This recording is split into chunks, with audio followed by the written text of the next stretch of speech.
好，观众朋友，今天最新消息，赶快来看到这个是财经哦，黄金已经冲破了4011美元大关，美元霸权现在呢被视为是即将要崩塌。等一下我们会来关心。另外是中国大陆这一方面疯狂的囤金抢位子，还有就是接下来要关注的 AI 是否泡沫化，引发全球的大海啸呢？我们先来看到今天会来回答的3个火线话题。第一个，金价啊，在今年真的是狂飙，正式的突破了4011美元，年涨幅竟然高达52%。大家在看说，这是因为这地缘政治太紧张了，美元地位不保了，所以成为避险天堂吗？还是说这个是在衰弱前的末日警钟呢？因为确实也有经济学者提出这样子的一个示警。第二件事情来关心的是，中国大陆现在不断的囤黄金，而且去美元，美元霸权现在也看起来有逐渐松动的迹象了。新霸权难道真的会换人当吗？会是中国吗？第三件事情 ，AI 热潮真的大家已经看到这个是狂烧哦，会不会成为下一颗的泡沫炸弹？而且会不会在今年2025年就爆发呢？今天3个问题我们都会一次做解答，赶快来关心哦。在10月8号这一天，金价突破每盎司4000美元历史新高，年涨幅刚刚说了52%，已经创下了1970年代以来最大的单年的涨势了。原因是什么？3个，我们先来看。首先第一个，美国自己内部先乱了套哦，让黄金大涨。首先，政府停摆已经到现在2周了，很多的经济数据都延迟发布，恐慌情绪对于这个投资人来说是在急速的上升当中。再来就是川普的关税一直反复不定，让美元指数今年暴跌幅度超过了8%。全球在封黄金的时候，同样抛售了美元，倒是人民币有逆势走强的迹象。美债的部分，我们来看到彭博也示警了，停摆只是暂时压住美国政府的关门，一旦重启，他认为30兆美元的美债债市随时都可能爆雷。这个导火线都让美国自己先乱了套。第二件事情就是我们看到结构性的转向，美元霸权正在松动吗？因为全球的去美元化正在加速。来自于 INF 最新的统计，美元在全球的这个外储的比例从2000年的70%，现在竟然只剩下57%了。金砖国家甚至啊，很多人都不再用美元做交易了，改用自己的这个体系、自己的系统来做交易。包括了俄罗斯跟中国，干脆也都是直接使用人民币或者是卢布来做交易了。最后一件事情就是外部力量的推升，让黄金价格上涨。当然，就是因为现在全球战火连天，不管是俄乌战争、以哈战争，或者是可能发生的台海等等，都加深了投资人的避险情绪。那么中国大陆一方面持续的囤黄金，中国力量也崛起。那么我们就可以看到，连续18个月是大买黄金，它的储备已经飙到了2300吨，黄金在外汇市场的占比已经升至7%了。再来就是大陆的债市同样是大爆发，瑞银估计大陆的债市市场规模会达到25兆美元，仅次于美国，接下来成为另外一个资金的避风港。好，所以第一个问题来特别请教委员怎么看哦？现在黄金飙破了4000美元，到底是避险天堂，还是美国经济衰退前的警钟？投资人可以继续投资吗？黄金涨势现在到中升段，还没有到最终的尾巴，所以目前来讲，黄金价格还会再继续涨。第一个回答你的问题哈，就是传统上我们在避险的时候，第一个想到是美元，不会想到黄金。但是因为美元的信用开始崩盘，去美元化的过程开始了，所以啊，能够取代美元的一种作为一个避险的，我讲避险功能只有黄金，没有别人，人民币也不行，日币也不行，欧元也不行，英镑都不行，货币都不行，只有黄金，所以黄金才会在这一波的，因为美元失信之后的唯一的替代物就是黄金啊。那这个是黄金大涨的最主要的原因。所以为什么在2022年俄乌战争爆发当天，我就喊买进黄金，道理在这里。他喊个老半天，只有李将军有听到，其他人都没听到。那个我们现在为什么叫美元的？它有很多人用美元霸权，其实不是啦。因为美元之所以会成为有这么高信用的东西，是因为2次大战以后，美国政府宣布每32块美元换1盎司黄金，是，所以如果不跟黄金挂钩的货币都不要买，都不要，不管它是人民币、日币、美元、欧都一样，只要不跟黄金挂钩就不要。所以我在2022年一直在请中国大陆人民银行用人民币跟黄金挂钩，他们偏偏不听啊，没办法啊，所以失去了一个成为人民币霸权的一个很好的机会。好，那我们来说一下啊，美元为什么信用会崩盘？就看上面那个政府停摆啦，关税反复啦，什么美债暗潮汹，美债是不会暴跌啦，但是美元没有人要买，干嘛我买美债呢？哈，所以这个一卡一卡，然后所以因为全世界的央行，大家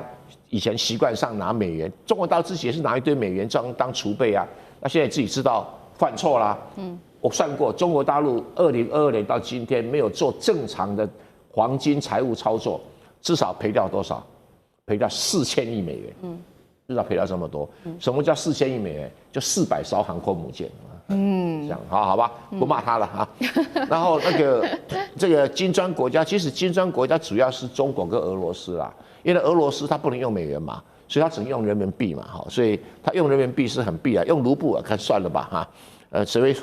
如果你脑筋有洞，才去买印度的卢布哈，是这样。那所谓的其他的战争，其实最主要战争是这样，只要有钱国家发生战争，这一次美元最大的失算是什么？去没收俄罗斯富豪跟俄罗斯政府的美元存款，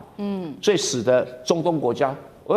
我干嘛要把钱存在美国银行啊？是，那全世界你传我，我传他。大家逐渐的降低美元存款的比例，那降低要干嘛呢？就要买什么？要买黄金嘛，黄金，因为黄金全地球上的存量只有27万，应该27万吨，就这么多啊，然后只剩下6万吨还没开采，那6万吨20年内开采就没有了，所以全部，而且这个比例啊，央行总共才只有18% 而已。20万吨里面18% 在央行而已，那其他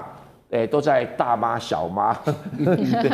还有投资机构的手上，还有一部分在我们丽将军的手上啊，对，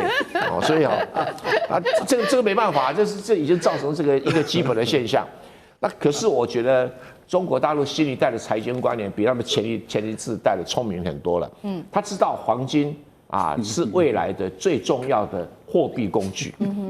所以他现在采了一招，就是说，在上海市黄金交易所，如果你有太多人民币的话，你可以到人民币，以前用美金才能买黄金啊，现在用人民币可以到中国大陆来买黄金，那黄金就在香港交货，用香港的黄金金库给你，香港是国际金融中心，你不相信上海，你总该相信香港嘛。所以用香港的信用加上黄金的信用，使人民币跟黄金挂钩，这样一来以后接受人民币的人就越来越多因为进口商也有中国进口商不用拿美元了，我直接拿人民币跟人家买东西。那如果对方的人民币太多的话，他怎么办他就去买黄金，黄金就放在香港，这样他也很安心了。所以黄金跟等于是，比如说以沙特来讲的话，他收人民币，然后他卖石油给中国。然后这个人民币他放哪里？不放心放在中国人民币银行存款啦，就去上海买黄金，黄金就储存在什么？在香港。那香港他随时可以搬走他要卖黄金，也很方便那卖黄金全世界搞不好可以换成英镑换成这个是美元所以这个黄金的风潮已经来了我再跟大家讲去美元化的替代品不是人民币，一定是黄金好，所以黄金后市的走势还是持续备受看好的。确实，现在有很多的金融界的学者，这些经销商、黄金经销商都是持续看好黄金的。我们来看到几个人，第一个还会飙5年哦，丽将军还会飙5年哦，是，要抱好，抱在手上抱好。这位是来自于黄金的经销商，他这样说的。确实，现在都是长期的投资人，所以至少他说还会再飙5年，这是第一位。再来就是这一位是桥水基金的创办人，他认为说这个应该至少将15%的投资组合继续的配置给黄金，因为他仍然是看好黄金的。当然也有金融大鳄，他是不看好的，他认为说一年暴涨50%太多了吧，是不是要衰退了？那我们再来，他衰退讲的是经济衰退经济衰退，它不是黄金衰退，而经济越衰退越需要避险，越需要避险，黄金涨越多，黄金就会继续涨。好，那赖老师，我们又怎么继续看就是现在看到说一边是黄金涨，另外一边是美元霸权的衰弱，我们要再看说会不会接下来取而代之的是新的霸权，不管是中国大陆人民币等等，你怎么看？我觉得中国大陆要取代美国的国际金融的地位这条路还很漫长要取代的话，这是一条漫长的路。其实美国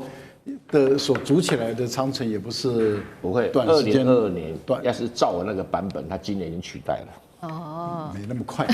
你这个取代没那么快。没有啊，它就直接黄金、人民币跟黄金挂钩，还是没办法，没有全部挂钩就马上起来。因为美元的占比太高了，那人民币现在目前的占比大概在8%嘛，有成长了啊，已经压迫到这个英镑了，所以英镑的压力越来越大了嘛，也就是说人民币已经在压迫的英镑的国际地位了，那开始往欧元的方向在迈进了，美元是往下走，因为美元是掉的很大啊。但是我个人是这样认为啦，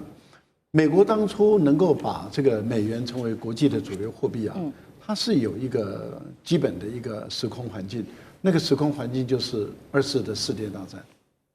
，2次的世界大战战后的重建，战后的重建，你看整个欧洲的国家打烂了，啊，亚洲的国家也很多都是经过战争的蹂躏，那这些国家要复苏要重建，你要靠谁？你要靠的就是美元，那靠的黄金作为一个这个金总位的一个货币嘛，所以我们会看到，就是美国的马歇尔计划，也就是透过这个计划透过这个美元的把美元就进入了欧洲，美元也就进入了亚洲，所以组成了一个美国的一个金融霸权地位。那接着美元原本也是跟黄金绑在一起嘛。可是当他看到这个整个工业的生产的时候，石油的价格就是黑金嘛更重要，所以他就转移把它跟这个石油挂在一起，那就把它绑死了。对，那所以美国有今天的一个霸权地位，事实上它是有它的时空环境。中国大陆现在没有这样的一个大规模的战争，你要取代美元，那所以这条路是要靠着你的强大的工业生产力。那目前大陆有这个有这个强大的工业生产力。所以我觉得，再加上中国大陆的绿能、清洁能源的输出，已经从去年到今年都超过美国。去年超过美国300亿美元，今年上半年1到8月已经超过美国400亿美元。这代表什么？大陆的绿能的输出，其实也让中国大陆的这个人民币那么赶上当然取代还有一段路，赶上我觉得是有可能的事情。好，另外一方面，我们刚刚看的是货币嘛，不过我们也来看一下，那这个股市 AI 是不是可能会有泡沫化，成为金融核弹哦？因为现在来自于哈佛学者最新的说法，他说 AI 公司烧钱买这个辉达晶片，但是收入都远远追不上，他认为这可能会跟2000年的网络泡沫一模一样。那厉将军怎么看？当然我认为不会不会形成泡沫炸弹，有2个原因。第一个原因是蔡委员讲的蔡委员那时候有教我。不敢这个 AI 不会变成泡沫。那第2个原因，我个人是这样认为，我觉得 AI 是人类的未来那人类的未来一定会持续的在往前进。我们知道，人类第一代的工业革命就是发明蒸汽机嘛然后带动人类到现在为止，这蒸汽机这个机器并没有停下来，而且不断的在精进在不管用在轮船或者是以前的火车等等来讲。很多的工业的机器制造还是需要蒸汽机。人类第2个工业革命是什么？是瓦特发现了电这个功能。那现在来讲的话，电我们也没看到它形成一种泡沫，反而越做越精进。人类对能源的需求已经从很单纯的烧煤炭，然后到烧石油，到现在转化成电力。第3个，我们人类的工业革命是电脑是电脑时代来临，电脑取代了很多人可以做的工作，也让人类像科技方面跨进了一大步。那我认为未来人类第4次的工业革命就是 AI 的革命。那当然投资了很多的资本在这方面，或许会不会形成一种过度的投资，我们可以去这个再去讨论。但是我觉得 AI 这个脚步在未来人类来讲的话，不会停下来的。好，谢谢厉将军。那我们休息一下，马上回来。地缘政治、美中之争、战略价值。